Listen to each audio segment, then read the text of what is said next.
Salut les amis et bienvenue encore une fois sur notre chaîne. C'est Dr Antoine Niyongeko, votre coach en entrepreneuriat, recherche et conseil.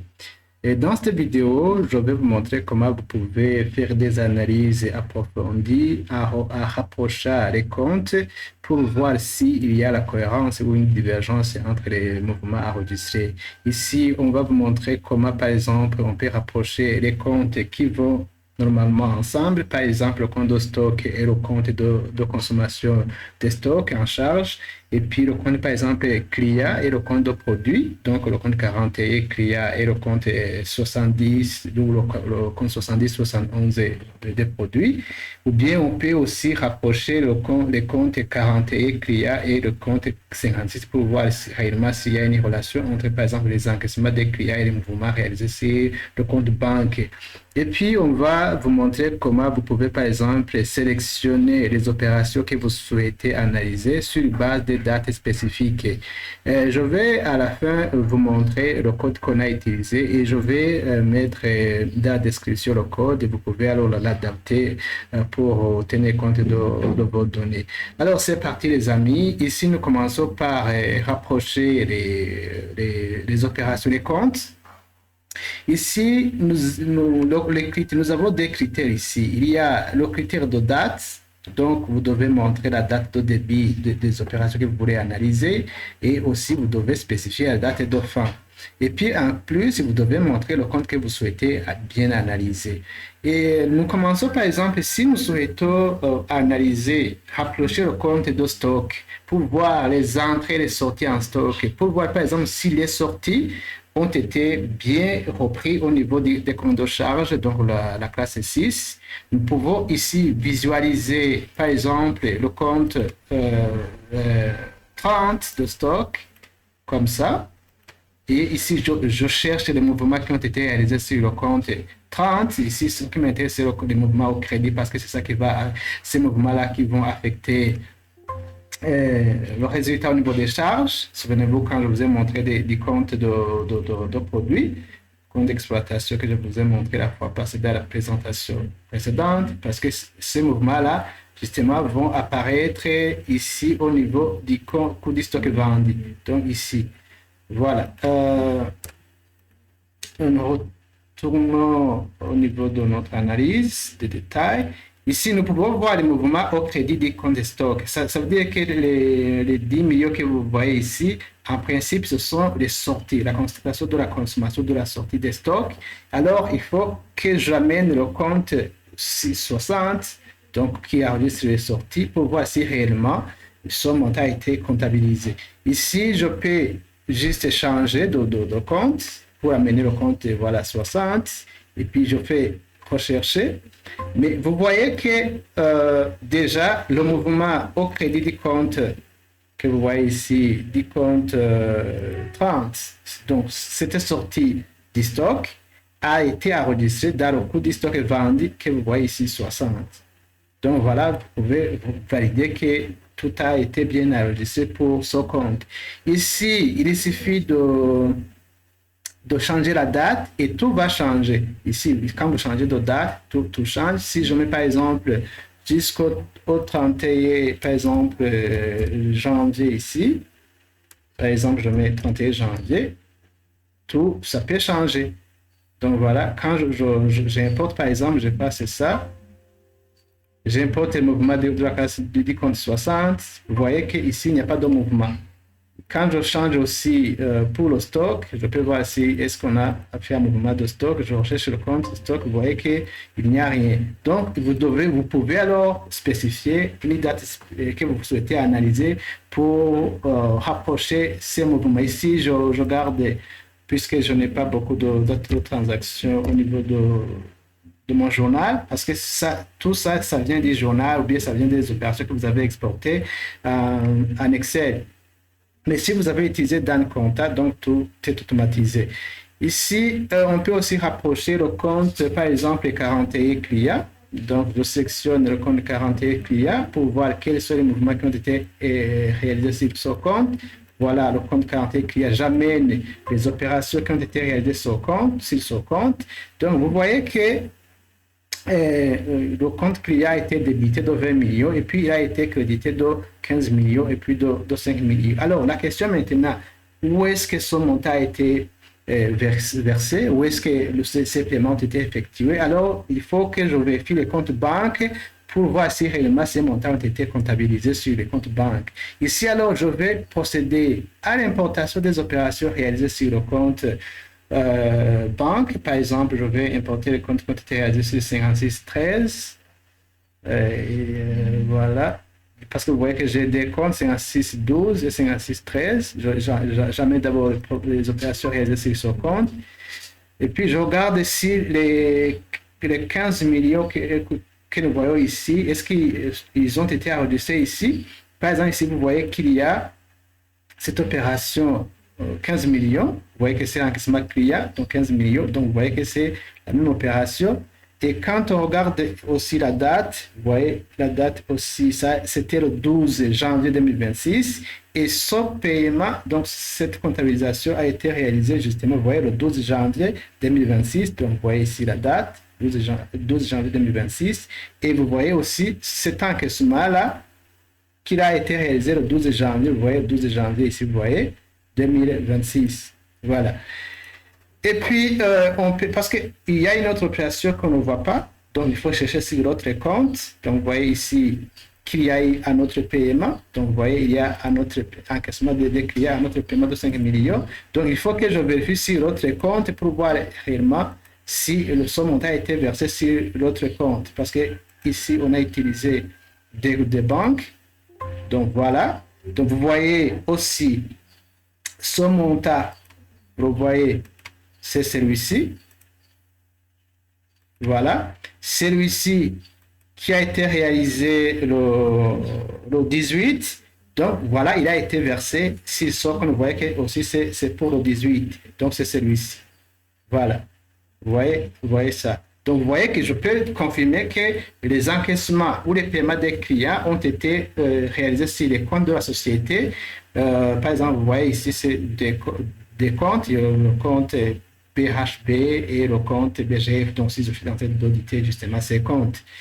Et puis, autre rapprochement que je peux faire, je peux par exemple rapprocher les comptes 41, comme je viens de le dire, et le compte 70, pour voir si réellement tous les mouvements réalisés ou toutes les facturations ont été comptabilisées par l'entreprise au niveau du compte de produit. Donc, je vais exprimer ça, et puis je vais alors amener les mouvements réalisés sur le compte 41, client, voilà.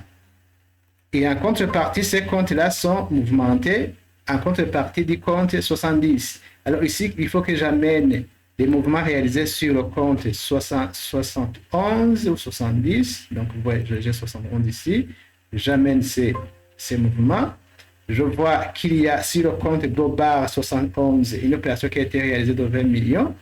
Et puis, il faut regarder aussi au niveau du compte 41 s'il n'y aurait pas de détails de ce compte. Voilà, je vais regarder G41. Si G41, voilà, j'ai un autre compte 41. Il faut aussi amener le mouvement. Donc, vous voyez, nous avons encore une fois 15 millions. Apparemment, c'est un compte. Non, il y a un autre compte 41 qui n'est pas 41. 11. Voyons. Il y a 41, 11 ici. Non, celui-ci. Voilà. Je vois le compte 40, donc le compte 41, 11. Il y a les 20 millions. Voilà, les 20 millions. Vous les voyez ici, les 20 millions. Et ils ont été comptabilisés. Ici, je vois que c'est le 12 janvier. Donc, je peux le rapprocher avec cette comptabilisation aussi au niveau des produits. Donc, vous voyez que c'est toujours le 12 janvier. Quand vous regardez ici, c'est 12 janvier.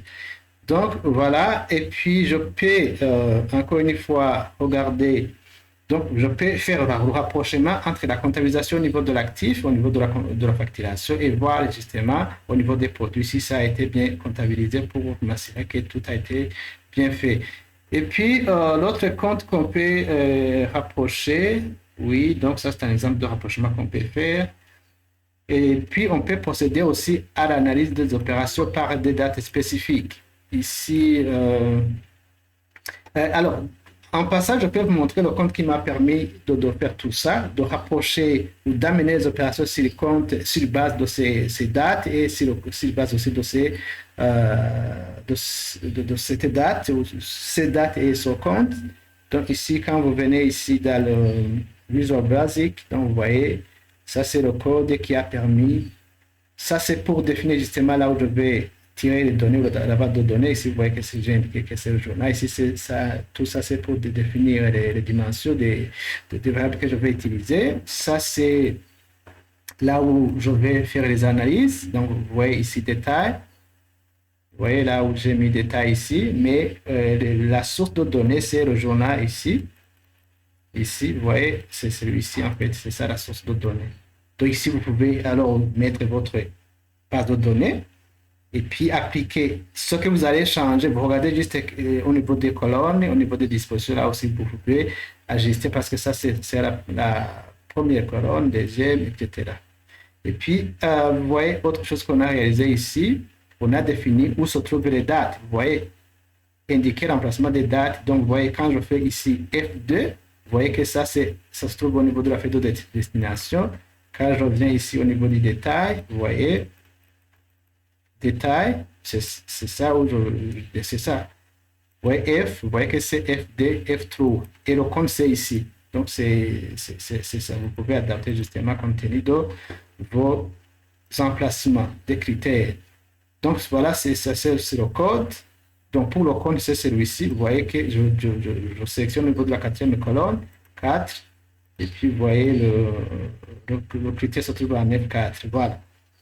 Autre chose qu'on peut faire, tout ça, je vais partager ce code. Il n'y a pas de souci. Vous allez juste adapter les noms de la base de données, les noms ou le nom de la destination, là où se trouvent vos dates. Voilà. La date pour le compte, donc c'est ça. Ça, c'est la colonne, justement. Et ça, c'est là où se trouve le compte. Donc, et puis vous copiez exactement ce code et puis vous changez les numéros de colonne, les numéros de ligne et tout va fonctionner. Et puis, autre chose que je vais vous montrer, c'est lorsque vous souhaitez analyser, par exemple, les opérations pour une date bien précise. Si je vais analyser les opérations qui ont été réalisées du 1er janvier au 31/12, si je vais, donc, vous voyez que ça sera toutes les opérations normalement de la balance. Quand je fais rechercher, donc vous voyez, par exemple, vous voyez les opérations, vous voyez que la dernière opération, c'est au niveau de la page, vous voyez, c'est la page 33. Quand je vais au niveau des journaux, parce que je suis en train d'analyser les opérations qui ont été enregistrées ou bien importées, mais le nom, c'est ce journal. Quand nous regardons la dernière opération ici en bas, vous voyez, donc vous voyez que c'est ça. Donc la dernière opération, vous voyez que c'est en rapport avec le client, donc c'est ça. Quand je regarde, je retourne ici, vous voyez, ici date, vous voyez que c'est la même opération, ça. Donc pour 5 millions, donc ce paiement de 5 millions. Donc voilà, donc vous voyez ici, quand je vais au journal, quand je vais ici, vous voyez, je vais pousser un peu ici. Donc vous voyez que c'est cette opération, vous voyez, c'est celle-ci. Voilà, c'est ça. Je retourne un peu ici au niveau des dates, voilà. Donc vous voyez que c'est ça, justement. Ça.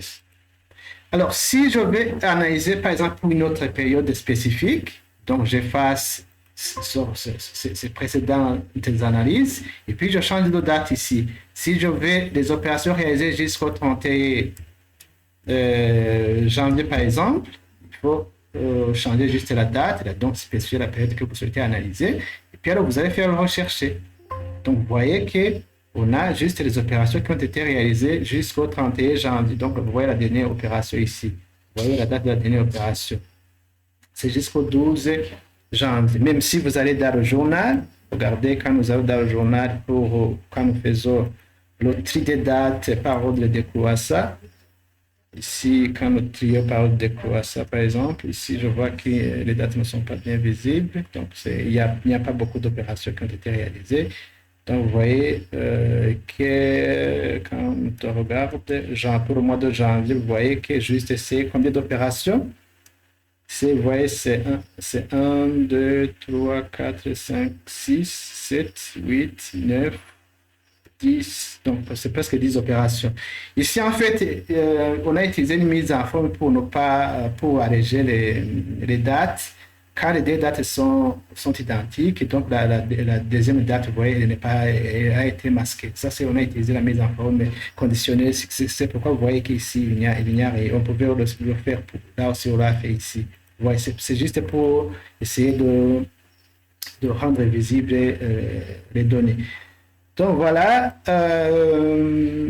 Aussi, si vous souhaitez voir le code qui vous permet de récupérer les données sur base de ces dates. Donc là aussi, en fait, c'est le même code, c'est celui-ci, sauf que vous n'ajoutez pas ce deuxième critère. C'est le même code.